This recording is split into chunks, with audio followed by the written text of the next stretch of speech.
Oh, ladies and gentlemen, today is a very sad day indeed. Yeah. Why, you may ask? Why is today a sad day? Well, I'll show you.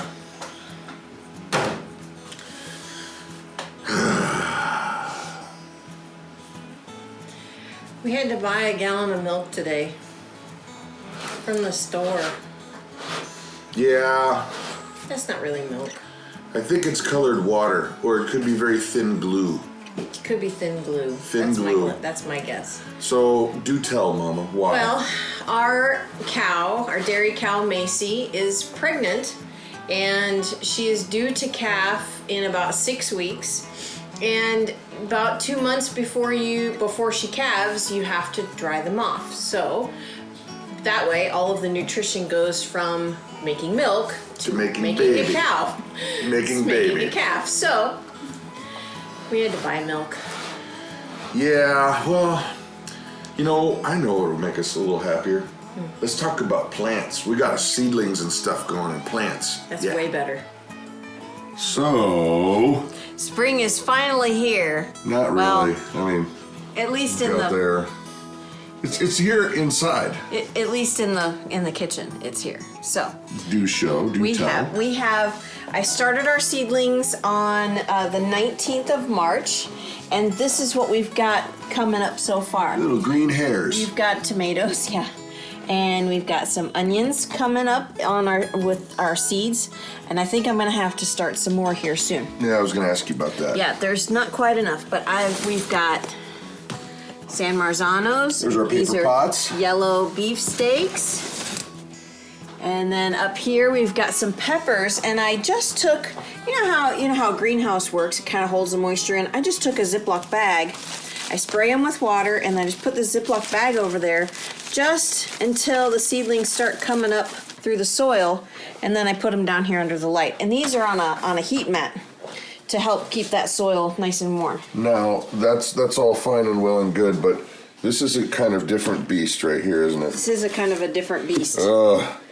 What in the world is that? This is our sourdough.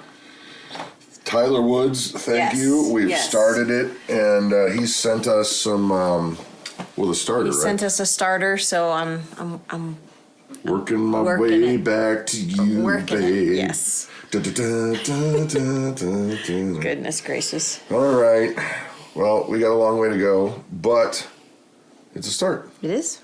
It's a start. It's a start. Okay, so what a lot of folks may not know is about tomato plants. Yes, that's true. Is that you can take the suckers off of your tomato plants and replant them. Hold on, baby.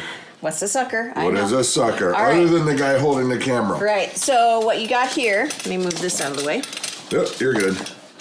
Ooh, that's a good one too. Yeah. So you've got here. It's the crotchal region. The crotch of the tomato plants. Okay. This right here. If we just cut this off, or break it, or pinch it. Well, I kind of pinch it with my fingernails so it doesn't, pull down the whole stem. But we've got flowers here, and then right above those flowers you'll have a sucker here. So we'll just pick this off and plant it in some soil. Keep it watered really well, and it will become another tomato plant. All right, well, let's see. This was another sucker that I pulled off a few weeks ago. Let's see how you do that, though. All right. So what you're going to do is you're going to just take your fingers and just kind of pinch this end and cut it.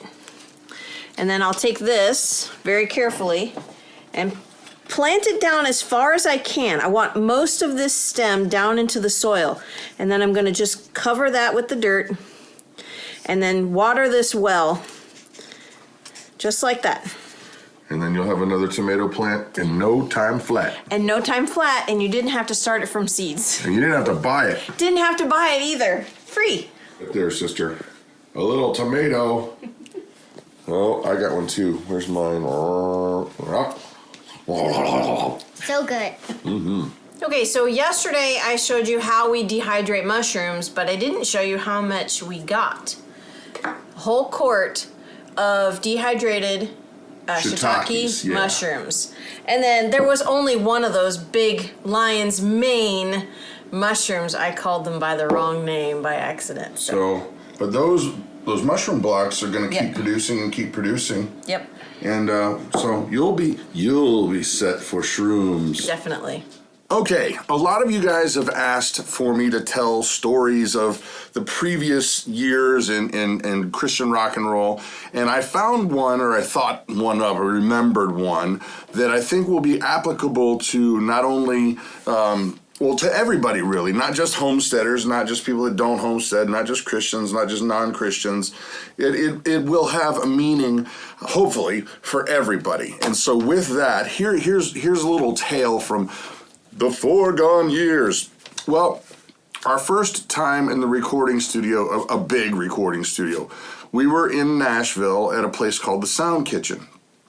Well, we had the very humongous blessing of working with John and Dino Elefante, and they are huge. As a matter of fact, John Elefante sang for Kansas for years and years and years, and we respected them as producers because they consistently put out amazing sounding records.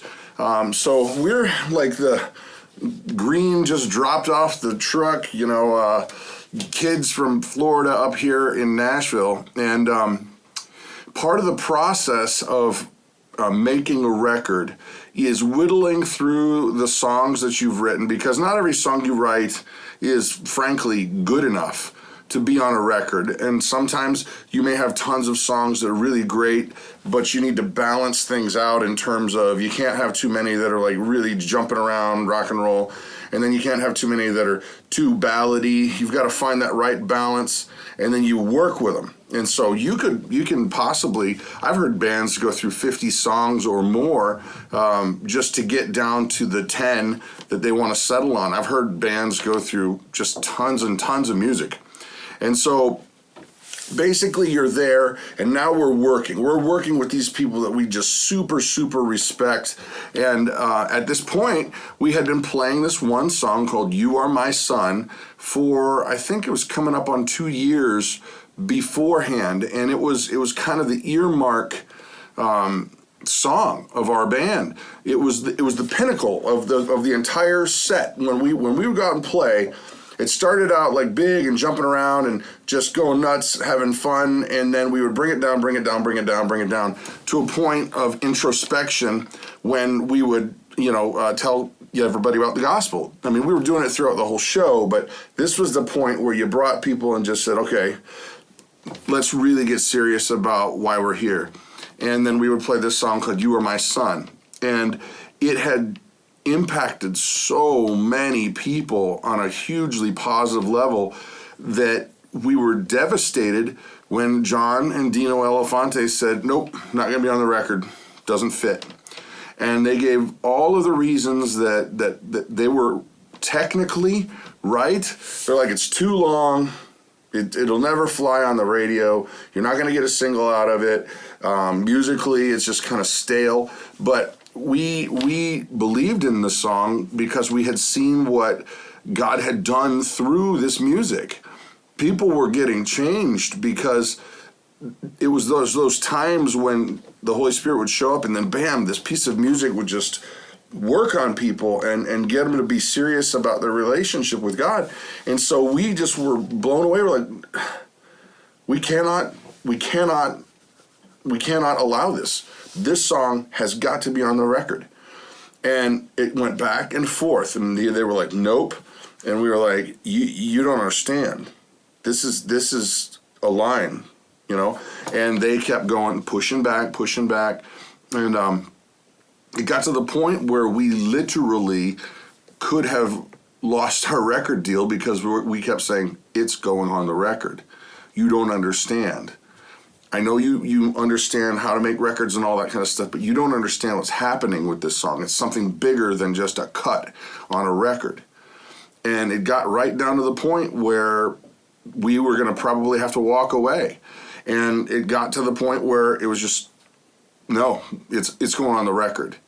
And they did not like it at all. They were not happy about it, but they recorded it. We recorded it, and it made it on the record. And sure enough, believe it or not, it was a hit. It was a hit on the radio.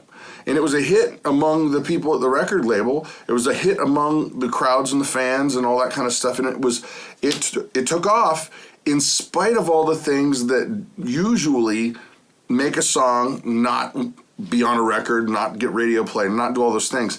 And so in retrospect, they came back later, and to their credit, I remember sitting down with Dino, and he looked at me, and after the record was done, and there's the songs on the radio, and things are going good, he goes, you know what, I want you to know that I was wrong.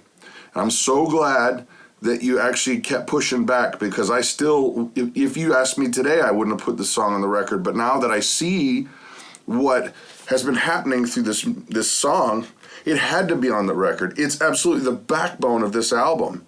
And we were just blown away that he would, number one, apologize. If you know him, he's a pretty straightforward guy.